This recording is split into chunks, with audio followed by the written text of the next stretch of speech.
Sinjamay Makha Sinjamay Makha parking din na kano mo iyaro ira ising thume Sinjamay din na kawarom haidaba sai ma si NDPF kangu leire life saving boat ika toro lo mo ge almost gari kudimo kilometer thaudo ko nei kham le ele iba gari me amle di thaudo ma ga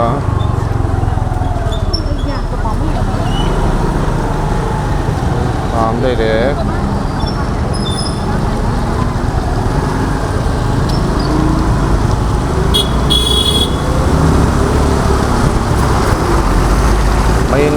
Mayang laikay, aligi okram laikay, sidi yaro iti sino pura birakar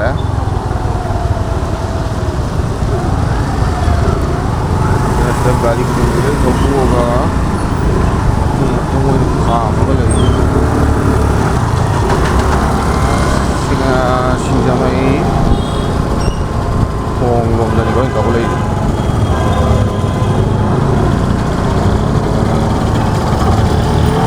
mana sukay rin yate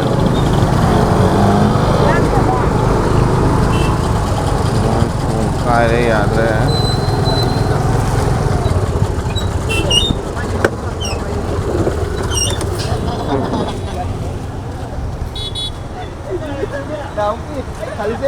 Bayadra.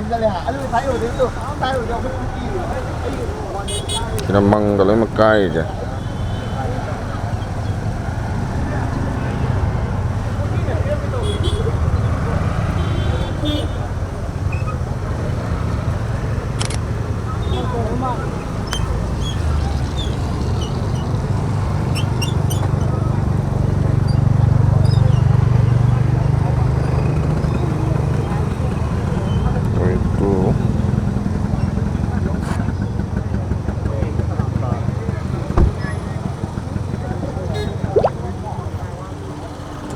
Cái vùng được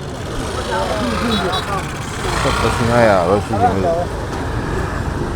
sắp tới à rồi thì completely mày block tàu lấy cái này mày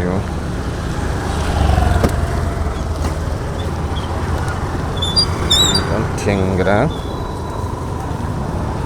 cái gì không thành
Iya itu akan lihat kan.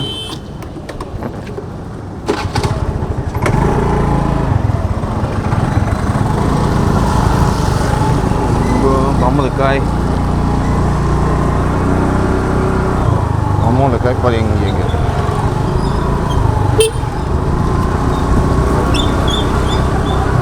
Ada setiap kali ni am thogdo ka machine jote gane te moi safe side yeng ga ida ne moi gi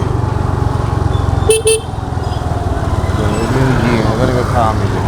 तो basic चाउ को लोग तारेगा दी precaution है लो लो guider precaution है लो का काम से करेंगे हम ऐसे प्रिकॉशन हो ना इधर है के गोंगा के ना तो तारेगा दी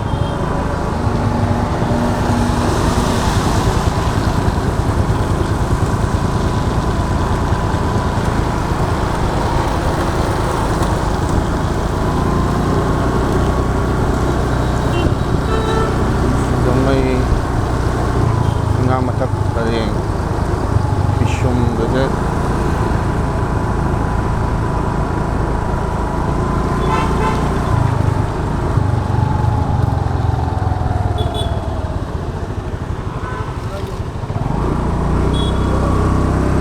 ꯄꯤꯁꯨꯝꯊꯣꯡꯒꯤ ꯏꯔꯥꯡ ꯌꯦꯡꯒꯦꯀꯩ ꯁꯤꯆꯨꯋꯦꯁꯟ ꯀꯩ ꯄ꯭ꯔꯣꯕ꯭ꯂꯦꯝ ꯂꯩꯒꯦ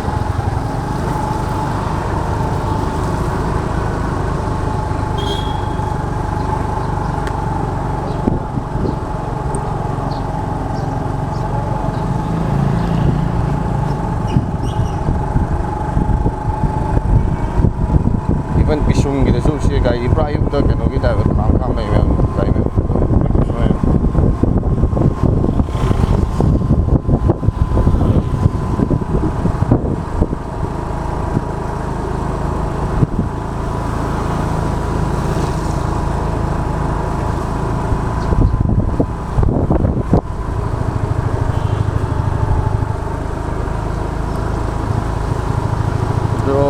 ꯄꯤꯁꯨꯝꯒꯤꯗꯤ ꯊꯣꯏꯗꯣꯛꯅ ꯀꯩꯅꯣ ꯇꯧꯕ ꯃꯥꯟꯗꯦ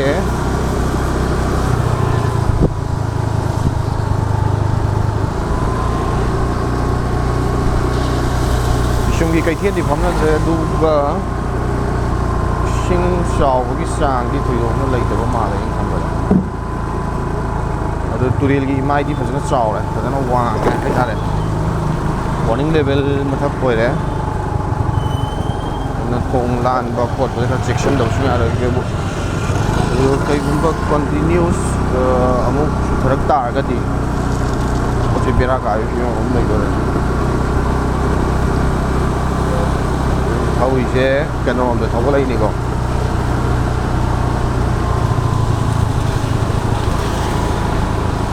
ꯋꯥꯍꯦꯡ ꯂꯩꯀꯥꯏꯔꯣꯝꯗ ꯇꯞ ꯇꯞꯅ ꯊꯧꯒꯠꯂꯛꯏ ꯂꯝꯄꯥꯛ ꯏꯁꯤꯡ ꯊꯨꯝꯃꯦ ꯂꯝꯄꯥꯛꯇ ꯉꯥ ꯐꯥꯔꯤ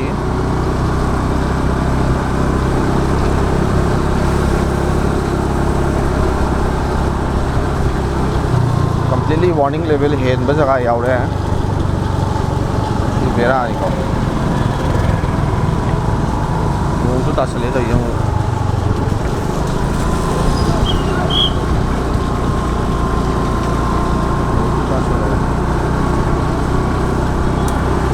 ꯑꯗꯨ ꯉꯔꯥꯡ ꯅꯨꯡꯗꯥꯡ ꯑꯩꯅ ꯋꯥꯡꯈꯩ ꯆꯠꯄ ꯀꯥꯟꯗꯗꯤ ꯁꯤꯡꯖꯃꯩ ꯊꯣꯡ ꯑꯃ ꯁꯨꯡꯐꯥꯎ ꯐꯥꯎꯍꯟꯗ꯭ꯔꯦ ꯑꯗꯨꯒ ꯁꯤ ꯃꯍꯥꯕꯂꯤ ꯇꯥꯕ ꯊꯣꯡꯗꯨꯁꯨ ꯊꯣꯡꯕꯨ ꯊꯣꯡ ꯍꯥꯏꯕ꯭ꯔꯥ ꯑꯗꯨ ꯅꯠꯇ ꯃꯥꯜꯂꯦ ꯀꯩꯅꯣꯗꯨꯁꯨ ꯐꯥꯎꯍꯟꯗ꯭ꯔꯦ ꯂꯣꯛꯂꯥꯎꯕꯒꯤꯗꯨꯗꯤ ꯐꯥꯎꯗꯤ ꯐꯥꯎꯅꯕ ꯃꯥꯜꯂꯦ ꯃꯤ ꯈꯔ ꯆꯤꯟꯕ ꯑꯗꯨꯒ ꯀꯩꯅꯣꯗꯨꯗꯤ ꯐꯥꯎꯍꯟꯗ꯭ꯔꯦ ꯃꯍꯥꯕꯂꯤ ꯑꯃ ꯐꯥꯎꯍꯟꯗ꯭ꯔꯦ ꯑꯩꯅ ꯉꯔꯥꯡꯒꯤꯗꯣ ꯑꯗꯨꯒ ꯗꯥꯏꯔꯦꯛ ꯀꯩꯅꯣꯗꯅꯦ ꯐꯥꯎꯔꯤꯁꯦ ꯑꯩꯈꯣꯏꯒꯤ ꯁꯟꯖꯦꯟꯊꯣꯡꯗ ꯐꯥꯎꯗꯣꯛꯑꯦ ꯁꯟꯖꯦꯟꯊꯣꯡ ꯍꯦꯛ ꯊꯧꯗꯕꯒ ꯏꯁꯤꯡ ꯊꯨꯝꯃꯦ ꯀꯣꯅꯨꯡꯃꯥꯡ ꯊꯨꯝꯃꯦ ꯍꯣꯇꯦꯜ ꯀꯦꯁꯇꯜꯒꯤ ꯃꯃꯥꯡ ꯊꯨꯝꯃꯦ ꯑꯗꯨꯒ ꯄꯔꯦꯡ ꯄꯨꯔꯥ ꯀꯣꯅꯨꯡ ꯄꯔꯦꯡꯗꯨꯗꯤ ꯂꯣꯏ ꯊꯨꯝꯃꯦ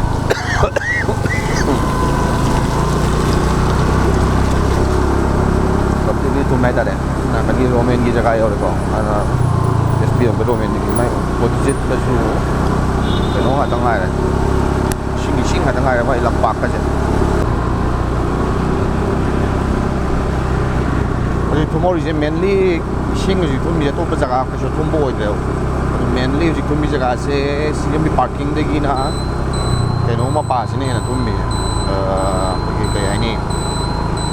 ꯀꯧꯋꯥꯁ ꯍꯥꯏꯕꯒꯤ ꯄꯔꯦꯡꯁꯦ ꯀꯩꯅꯣ ꯍꯥꯟꯅ ꯏꯝꯐꯥꯜ ꯇꯨꯔꯦꯜꯗꯨꯅ ꯀꯥꯏꯔꯕꯅꯤꯅ ꯏꯝꯐꯥꯜ ꯇꯨꯔꯦꯜꯗ ꯍꯤꯠ ꯇꯧꯕꯅꯤꯅ ꯑꯗꯨ ꯖꯒꯥꯗꯨꯅ ꯍꯦꯟꯅ ꯊꯨꯝꯃꯦ ꯑꯗꯨ ꯍꯧꯖꯤꯛ ꯂꯩꯁꯦ ꯑꯗꯣ ꯁꯤꯁꯨ ꯀꯥꯂꯤꯃꯥꯏꯒꯤ ꯑꯣꯄꯣꯖꯤꯠꯁꯤꯁꯨ ꯄ꯭ꯔꯤꯀꯣꯁꯟ ꯑꯣꯏꯅ ꯁꯣꯝꯗ ꯊꯧꯅꯕ ꯗꯥꯏꯚꯔꯠ ꯇꯧꯔꯦ ꯑꯩꯗꯤ ꯀꯩꯅꯣ ꯍꯥꯟꯅ ꯁꯤꯒꯤ ꯋꯣꯜꯗ ꯂꯩꯕꯅꯤꯅ ꯂꯝꯄꯥꯛꯇ ꯁꯨꯡꯁꯣꯏ ꯁꯣꯏꯗꯅ ꯊꯨꯝꯃꯝꯃꯅꯤ ꯑꯗꯨꯅ ꯆꯪꯕ ꯌꯥꯔꯝꯃꯔꯣꯏꯕ ꯁꯤ ꯅꯥꯀꯟꯗ ꯑꯗꯨꯅ ꯁꯤ ꯅꯥꯀꯟꯗ ꯗꯥꯏꯚꯔꯠ ꯇꯧꯔꯛꯑꯦ ꯋꯥꯟ ꯋꯦꯗ ꯗꯥꯏꯚꯔꯠ ꯄꯤꯔꯤ ꯅꯣꯡꯁꯨ ꯇꯥꯁꯜꯂꯛꯑꯦ ꯇꯥꯗꯣꯔꯦ ꯇꯧꯔꯤ ꯊꯕꯛꯁꯦ ꯑꯗꯨꯅꯤ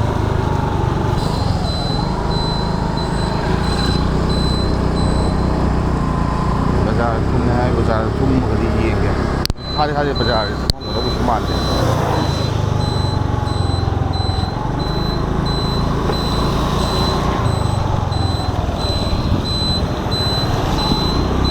ꯗꯥꯏꯔꯦꯛ ꯋꯥꯍꯦꯡ ꯂꯩꯀꯥꯏ ꯄꯔꯦꯡ ꯑꯣꯏꯅ ꯍꯥꯏꯒꯠꯅꯕ ꯁꯤꯅ ꯀꯩꯁꯥꯝꯊꯣꯡ ꯀꯩꯁꯥꯝꯂꯣꯝꯗ ꯑꯃꯨꯛ ꯍꯜꯂꯛꯏꯅꯤꯀꯣ ꯑꯩꯁꯦ ꯀꯩꯁꯥꯝꯂꯣꯝꯗ ꯍꯜꯂꯛꯄꯁꯦ ꯁꯤꯒꯤ ꯌꯨꯝꯃꯥꯝ ꯀꯥꯏ ꯄꯔꯤꯡꯒꯤ ꯊꯣꯏꯗꯣꯛꯅ ꯀꯤꯅꯤꯡꯉꯥꯏ ꯂꯩꯇ꯭ꯔꯦ ꯍꯥꯏꯇꯥꯔꯒꯗꯤ ꯃꯥꯒꯤ ꯋꯥꯡꯕꯒꯤ ꯆꯥꯡꯗꯣ ꯋꯥꯡꯕꯅꯤꯅ ꯃꯅꯝꯗꯤ ꯅꯨꯡꯁꯤꯔꯦ ꯑꯌꯨꯛꯁꯤꯗ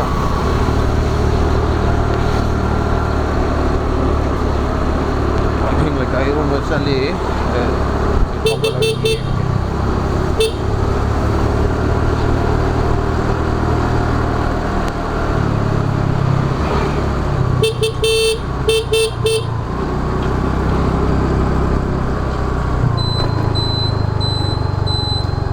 ꯊꯥꯏꯅ ꯑꯍꯟꯁꯤꯡꯅ ꯍꯥꯏꯅꯕ ꯄꯥꯎꯇꯥꯛ ꯑꯃ ꯂꯩ ꯑꯩꯈꯣꯏꯒꯤ ꯕꯖꯥꯔꯗ ꯇꯥꯕ ꯁꯟꯁꯤꯅ ꯉꯟꯅ ꯃꯌꯨꯝ ꯍꯟꯈꯤ ꯇꯥꯔꯒꯗꯤ ꯅꯣꯡ ꯇꯥꯔꯛꯑꯅꯤꯅ ꯑꯗꯨꯃꯥꯏꯅ ꯊꯥꯏꯅ ꯑꯩꯈꯣꯏꯒꯤ ꯑꯕꯣꯛ ꯑꯣꯏꯅ ꯑꯩꯈꯣꯏ ꯕꯨꯕꯣꯛ ꯑꯣꯏꯅ ꯍꯥꯏꯔꯝꯃꯦ ꯇꯝꯕꯤꯔꯝꯃꯦ ꯍꯥꯏꯇꯥꯔꯦ ꯇꯥꯛꯄꯤꯔꯝꯕꯀꯣ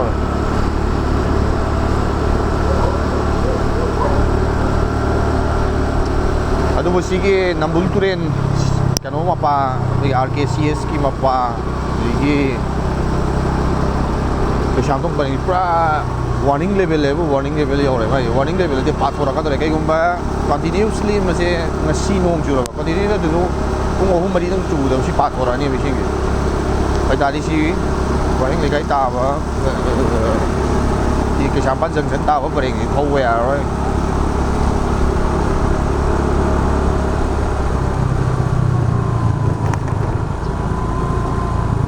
ꯀꯩꯁꯥꯝꯄꯥꯠ ꯖꯪꯁꯟ ꯌꯧꯔꯦ ꯀꯩꯁꯥꯝꯄꯥꯠ ꯖꯪꯁꯟꯁꯤꯗꯒꯤ ꯑꯩꯁꯦ ꯊꯧꯒꯠꯂꯒ ꯋꯥꯔꯅꯤꯡ ꯂꯩꯀꯥꯏ ꯑꯃ ꯊꯧꯔ ꯌꯦꯡꯒꯦ ꯑꯗꯨꯒ ꯕꯖꯥꯔꯒꯤ ꯏꯔꯥꯡ ꯀꯩ ꯂꯩꯒꯦꯅ What is the situation? ꯕꯖꯥꯔ ꯈꯣꯡ ꯅꯥꯀꯟꯗꯤ ꯊꯣꯏꯗꯣꯛꯅ ꯏꯁꯨ ꯂꯩꯕꯗꯤ ꯃꯥꯟꯗꯦ ꯀꯩꯒꯤꯅꯣ ꯍꯥꯏꯔꯀꯥꯟꯗ ꯁꯤꯒꯤ ꯊꯣꯡ ꯑꯩꯈꯣꯏꯒꯤ ꯊꯣꯡꯒꯤ ꯃꯄꯥꯟꯗ ꯐꯖꯅ ꯆꯦꯟꯒ ꯇꯧꯔꯒ ꯁꯥꯈꯤꯕꯁꯦ ꯃꯁꯤꯁꯤꯅ ꯍꯦꯟꯅ ꯀꯜꯂꯕꯅꯤꯅ ꯀꯟꯅ ꯁꯥꯈꯤꯕ ꯐꯖꯅ ꯁꯥꯈꯤꯕ ꯍꯥꯏꯇꯥꯔꯦ ꯑꯗꯨꯅ ꯏꯁꯤꯡꯁꯦ ꯍꯥꯏꯗꯣꯔꯛꯄꯒꯤ ꯆꯥꯡꯁꯦ ꯌꯥꯝ ꯋꯥꯡꯉꯦ ꯑꯗꯨꯅ ꯁꯤꯃꯗꯤ ꯈꯤꯇꯪ ꯊꯥꯖꯕ ꯋꯥꯠꯂꯦ ꯑꯩꯅ ꯈꯟꯕꯗ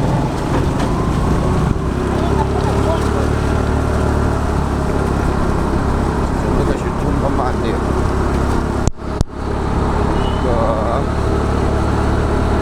ꯑꯗꯣ ꯋꯥꯔꯅꯤꯡ ꯂꯦꯚꯦꯜꯅꯤ ꯑꯩꯅ ꯍꯟꯖꯟ ꯍꯥꯏꯁꯦ ꯃꯌꯥꯝꯗ ꯋꯥꯔꯅꯤꯡ ꯂꯦꯚꯦꯜ ꯌꯧꯔꯦ ꯑꯗꯨꯅ ꯁꯣꯝ ꯅꯥꯀꯟꯗ ꯊꯧꯕꯗꯒꯤꯕꯨ ꯎꯔꯦꯕ ꯏꯁꯤꯡꯁꯦ ꯃꯥꯒꯤ ꯏꯃꯥꯏꯁꯦ ꯄꯥꯊꯣꯔꯛꯀꯗꯧꯔꯁꯦ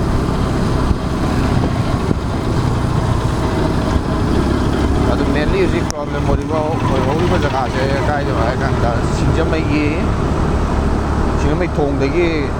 ꯈꯣꯛꯀ꯭ꯔꯝ ꯂꯩꯀꯥꯏꯔꯣꯝ ꯍꯥꯏꯗꯕ ꯄꯔꯦꯡ ꯑꯗꯨ ꯄꯔꯦꯡꯗꯨꯗꯤ ꯌꯥꯗ꯭ꯔꯦꯗꯤ ꯄꯨꯔꯥ ꯌꯥꯗ꯭ꯔꯦ ꯃꯥꯗꯤ ꯄꯨꯀꯥꯏ ꯀꯥꯏꯔꯦ ꯑꯗꯨꯅ ꯉꯔꯥꯡ ꯅꯨꯡꯗꯥꯡꯁꯨ ꯃꯣꯏꯒꯤ ꯂꯩꯀꯥꯏꯒꯤ ꯚꯣꯂꯨꯟꯇꯤꯌꯔꯁ ꯃꯌꯥꯝ ꯃꯣꯏꯅ ꯇꯧꯔꯒ ꯁꯦꯝꯕ ꯁꯥꯕ ꯇꯧꯕ ꯃꯥꯜꯂꯦ ꯑꯇꯣꯞꯄꯁꯨ ꯌꯥꯎꯔꯝꯒꯅꯤ ꯑꯗꯣ ꯆꯪꯕꯗꯤ ꯌꯥꯗ꯭ꯔꯕꯅꯤꯅ ꯎꯗ꯭ꯔꯦ ꯑꯩ ꯍꯧꯖꯤꯛ ꯋꯥꯍꯤꯡ ꯂꯩꯀꯥꯏ ꯌꯧꯔꯦ ꯇ꯭ꯔꯥꯐꯤꯛ ꯄꯣꯏꯟ ꯌꯧꯔꯦ ꯋꯥꯍꯤꯡ ꯂꯩꯀꯥꯏꯒꯤꯗꯤ ꯊꯣꯏꯗꯣꯛꯅ ꯏꯔꯥꯡꯁꯤ ꯂꯩꯇꯕ ꯃꯥꯜꯂꯤ ꯑꯩꯅ ꯈꯟꯕꯗ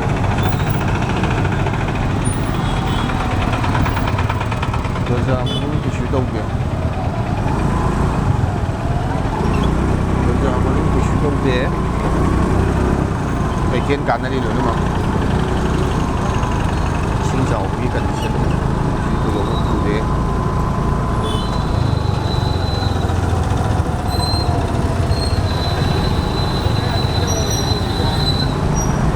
ꯁꯦꯔꯥ ꯄꯣꯔꯠ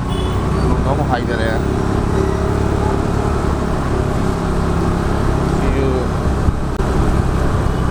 ꯏꯁꯤꯡ ꯆꯥꯎꯗꯦ ꯁ꯭ꯋꯥꯏꯗ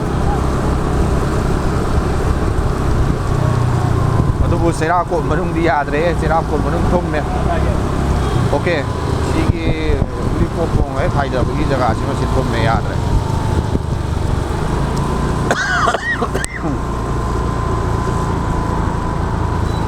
ꯎꯔꯤꯄꯣꯛꯊꯣꯡ ꯍꯥꯏꯊꯕ ꯃꯁꯖꯤꯠ ꯑꯃꯅꯤ ꯊꯨꯝꯃꯤꯁꯦ ꯁꯤ ꯌꯥꯝ ꯊꯨꯝꯕꯗꯤ ꯅꯠꯇꯦ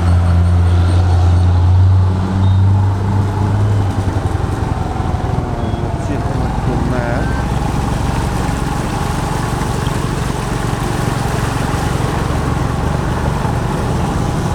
ꯄꯥꯔꯠꯁ ꯑꯃ ꯊꯨꯝꯃꯦꯀꯣ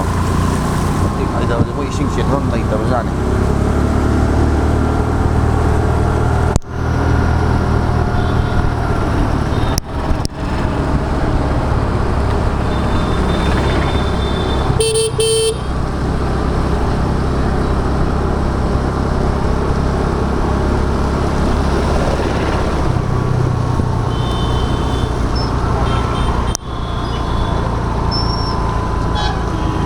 ꯍꯥꯏꯕꯅꯤ ꯀꯩꯒꯨꯝꯕ ꯁꯤꯗꯩꯁꯤꯗ ꯅꯣꯡꯁꯦ ꯆꯨꯊꯔꯛ ꯇꯥꯔꯒꯗꯤ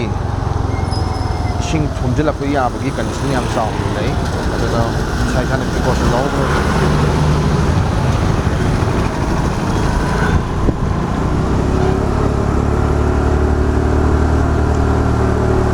ꯃꯥꯏ ꯑꯦꯛꯖꯦꯛ ꯃꯃꯤꯡ ꯀꯩ ꯀꯧꯕꯅꯣ ꯈꯪꯗꯦ ꯁꯨꯕꯣꯟ ꯂꯩꯔꯛ ꯀꯩꯅꯣꯝ ꯍꯥꯏꯕꯅꯤꯁꯦ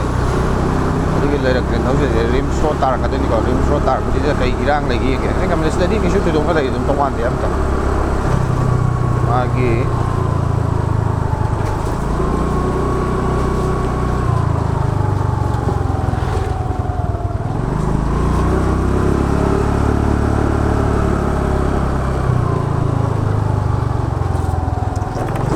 ꯁꯤꯁꯦ ꯃꯦꯟꯂꯤ ꯄ꯭ꯔꯣꯕ꯭ꯂꯦꯝꯗꯤ ꯀꯩꯅꯣꯒꯤꯁꯨ ꯑꯣꯏꯕꯁꯤꯅꯅꯦ ꯑꯩꯈꯣꯏꯒꯤ ꯏꯁꯤꯡꯒꯤ ꯈꯣꯡ ꯆꯠꯐꯝ ꯂꯩꯇꯕ ꯍꯥꯏꯇꯥꯔꯦ ꯁꯤꯁꯤꯅ ꯃꯔꯝ ꯑꯣꯏꯔꯒ ꯉꯁꯥꯏꯒꯤ ꯀꯩꯅꯣꯁꯦ ꯂꯩꯔꯛꯀꯨꯝꯕ ꯏꯁꯤꯡ ꯆꯦꯟꯅꯗꯕ ꯖꯒꯥ ꯖꯒꯥꯁꯤꯅꯦꯕ ꯃꯣꯏꯅ ꯊꯨꯝꯖꯤꯜꯂꯤꯁꯦ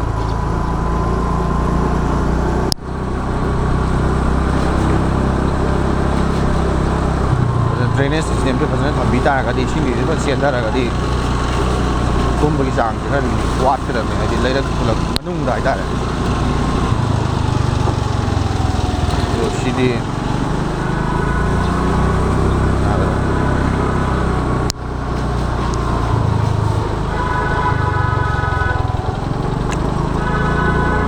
ꯑꯗꯨꯒ ꯂꯤꯂꯣꯡ ꯆꯥꯖꯤꯡꯁꯨ ꯀꯥꯏꯔꯛꯄ ꯌꯥꯕꯒꯤ ꯀꯟꯗꯤꯁꯟ ꯂꯩ ꯍꯥꯏꯕ ꯄꯥꯎ ꯇꯥꯏ ꯑꯗꯨꯅ ꯑꯗꯨꯋꯥꯏꯗ ꯂꯩꯕ ꯀꯥꯡꯕꯨꯁꯤꯡ ꯄꯣꯠ ꯆꯩ ꯌꯣꯝꯕ ꯍꯧꯅꯔꯦꯅ ꯑꯗꯨꯁꯨ ꯍꯥꯏꯀꯣ ꯌꯥꯝ ꯂꯥꯜꯂꯤꯅꯣꯗꯤ ꯈꯪꯗꯦ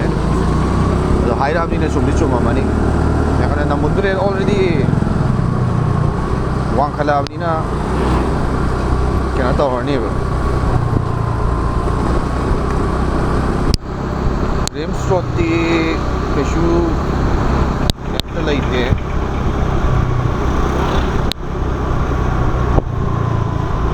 ꯄ꯭ꯔꯣꯕ꯭ꯂꯦꯝ ꯂꯩꯇꯦꯕ ꯁꯤꯒꯤꯗꯤ ꯅꯣꯡ ꯀꯟꯁꯤꯜꯂꯛꯑꯦ ꯃꯀꯨꯞ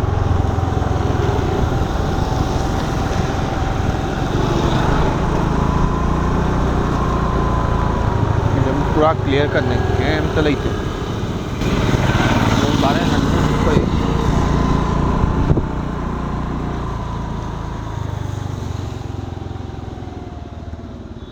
काम मैसेज